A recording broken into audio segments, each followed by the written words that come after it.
Okay, we're back again with this, and it's a Kernow model rail exclusive that came out a few years ago, courtesy of Dave Jones, ex-Dapol guy. This is fitted with a cam motor, and it's got a Bachmann 6-pin decoder in it, and it is an Adams 02 440 tank, and it is number 30225. It's 440 or 044. No, it's an 044. Alright. I've fitted a few extras to it already. I've got the light on it because it's black and needs the light to pick out.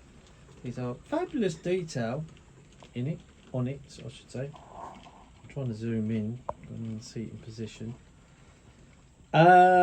You might recognise these from the Isle of Wight because some were shipped over there, but I'll read the paperwork that come with it instead of saying blurb, and we'll do a customary stop and have a look at it in close up. I just want to see how it handles this regular test track freight train. Seems to be okay, but I'm not keen on these coupling rods. I don't like the way they're sort of wobbling about. It's got cam motors, as I say. Those coupling rods are made of plastic. Now, when I got this on DC, it ran like a pig. Wasn't happy with it, and I've got two of these. I've got the Isle of Wight version and the mainland version. One of them, I think it was Cowborn, I sent back to Kernow because I wasn't happy with it. It's slipping slightly there. And they just replaced it, and the other one they tested it. In fact, I sent them both back because they don't run well at all on DC. These, I wouldn't recommend you run these on DC because they're a different animal. But these are lovely and smooth. I should put the decoder in, all right. I know they haven't got sprung buffers. They're fixed, and they are cheap. To be honest, cheap and nasty. They look great, but they're cheap and nasty. They're mainly plastic. A bit like the BT Well tank,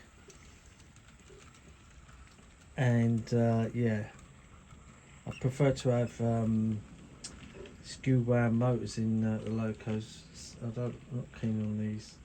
But anyway, this is the 02, and it was designed in 1888 by William Adams. Alright, he was the chief mechanical engineer of the LSWR. And decided that it was time to replace all the small BT tanks, which I was telling you about earlier. Mostly the well-known well tanks on the London suburban services. So let's zoom out while we read some more. A lovely cab interior, we'll show you that later.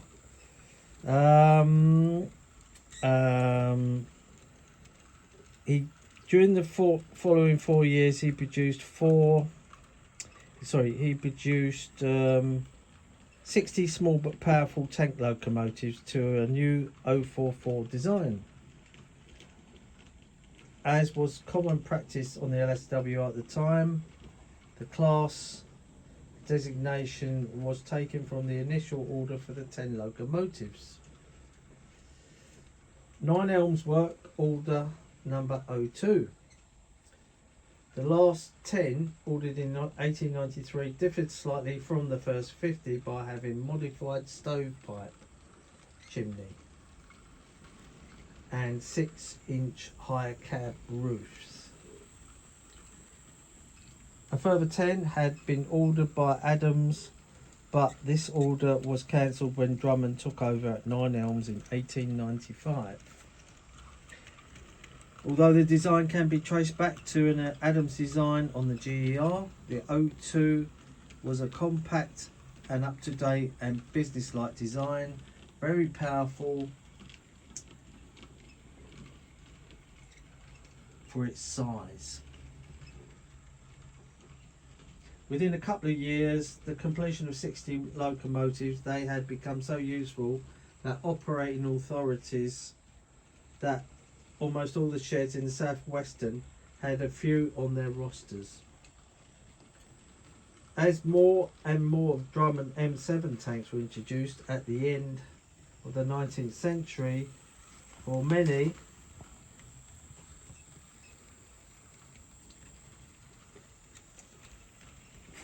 of the London suburban duties, the O2s were moved to rural areas, except for a few still being used on Clapham Junction to Waterloo empty stock workings. After grouping in 1923, the Southern were forced to resolve the desperate locomotive power situation on the Isle of Wight. As electrification spread over the suburban lines of the LSWR, with a subsequent cascading down of M7s and T1s, several O2s became surplus to requirements. Initially, 9 O2s were sent over to the island, but they were so successful that a further 14 were sent over, the final 2 being sent in 1949.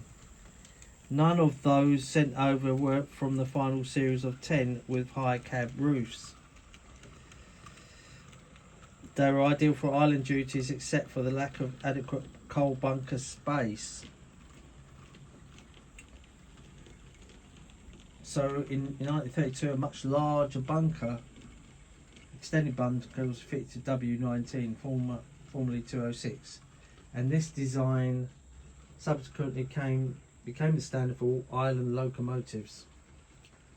All the island O2s have been named using the Isle of Wight place names.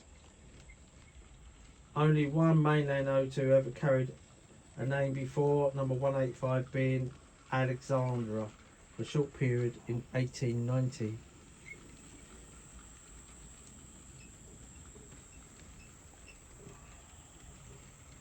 Eight of the mainline locomotives were withdrawn in the 1930s and 4 more in the 1940s, with the remainder lasting well into BR days, which is the colour that this one's wearing.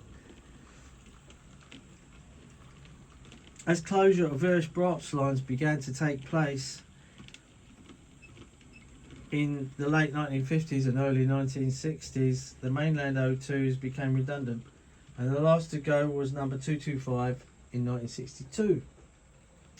Gradual withdrawal of some of the island locos had begun just before that, but some of the class lasted until the end of steam on the island in 1966. Fortunately, one is preserved, W24 Cowbourne, and it was rescued by the Isle of Wight Loco Society.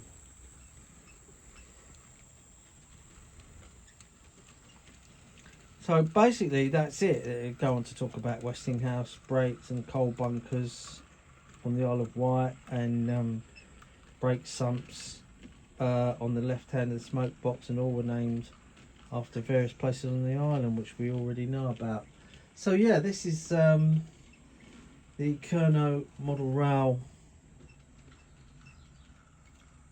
O2, and there's the paperwork that comes with it. I've got this running on 30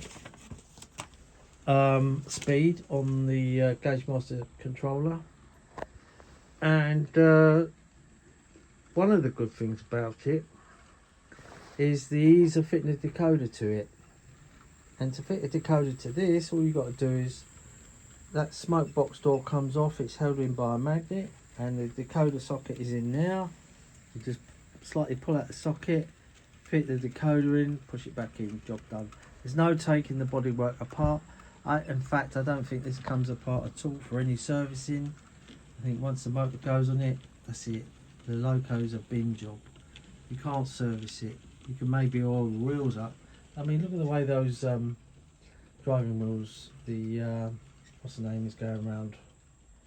Probably because it's slightly out of bonk. It should be dead level. Anyway, I think I might black that down because I just don't like the look of that. Anyway, we'll stop this in a minute and have a look at this cab. In fact, what we'll do, we'll stop it now and have a look at the cabs. Let's do it quickly. Right, so yeah, it's got nice slow control on it. Um, buffer beam detail on it is good. Vacuum brake pipe there. Nice rivet detail. It's got shed code on this one. 83H, no idea what shed that was. Number plate, smoke box number plate, nicely picked out. I've fitted the embellishments. These are the route indicator discs that comes with the model, and I think you've got a few other bits to fit on. Can't remember what they are. That's that tall drum and chimney. I say it's, although it's in plastic, it's nicely done. There's that plastic coupling rod. Some plastic pipe work there. Let's see what else we can see. That cab, yeah, the cab's nicely detailed. It's a driver with a pickaxe there. It's blue. I didn't paint it. Yeah, let's try and get a look at this side, the cab. So you've got nice cab details, yellow interior, and some sort of cab detail there. See that? Try and hold the camera still. Bit more. They've picked out some cab detail in there. I think it's a reversing lever and that in there. You can see. Whistle picked out there. Coal bunker which comes out.